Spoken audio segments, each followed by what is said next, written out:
Hey guys, welcome to my channel. I'm Cheyenne, and today I'll be giving some information about Stockholm syndrome. Now, many of us are acquainted with this phrase or this word or this mental illness. Many of us are struggling with mental illness and are afraid to speak up or to speak about it. Some of us are experiencing Stockholm syndrome and don't know that we are. Firstly, we need to take the time out to understand why this is happening to us and that it is not your fault.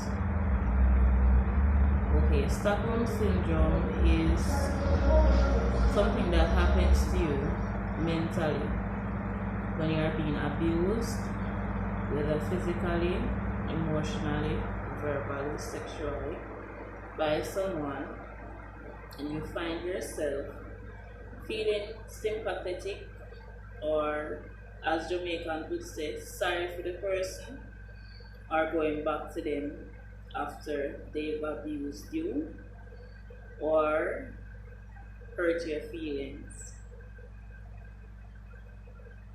One way to deal with this is to understand that it is a mental illness and it's not just a personality trait, or as we would call it, love.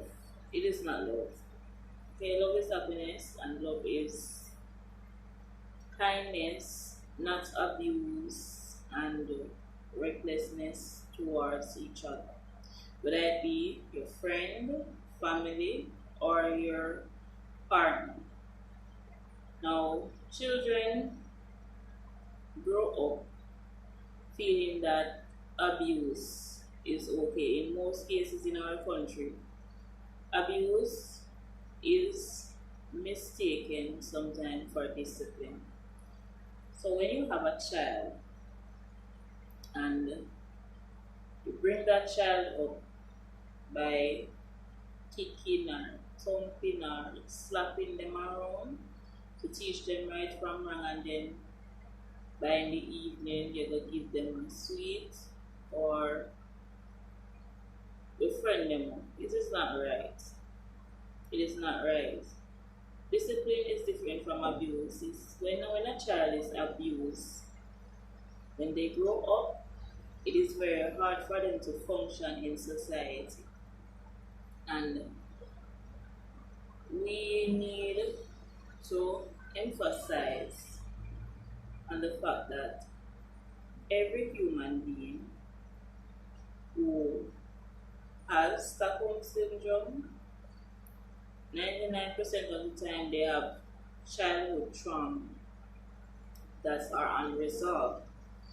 Now, I am not saying that this is going to be easy for someone to deal with trauma, but I can say that before having friendships or relationship with other people, there are certain things that we need to deal with before entering relationship, like our trauma. We have PTSD, we have paranoia, and so on. Now, I've seen a case where a female got stabbed and her baby dad was arrested, and she asked the judge to let him out after he almost killed her. Now, most of us who don't understand what happened would say that she's stupid or so, but you see, the more we are aware of mental illnesses, the better it will be for us in our society. Because most gunmen, most thieves, most ladies that are getting abused and staying in them, we bash them, we curse them and downgrade them. None of us are perfect. And mental illness is not something to joke about.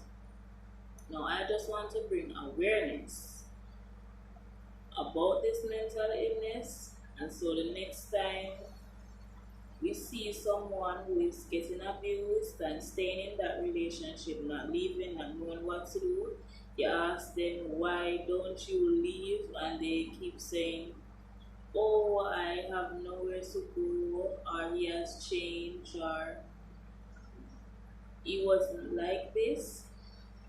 Sometimes it's best, like if you're close to the person, you step in, get them to counseling, and I think that could help our society today. Now, what I've learned and what I hope that you can learn from this is that we shouldn't be easy to judge others because we don't know what is going on in their headspace. I'm all about mental wellness and mental health. I am aware of most of the mental illnesses that people have to struggle with every day, and it pains my heart.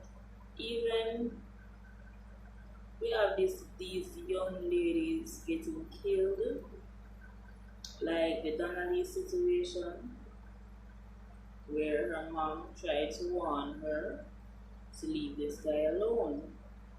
You understand? Most of us are aware of the situation and what's going on. It is a mental illness and it needs to be grasped, and we can only do this together as a society, which I am hoping for a better tomorrow.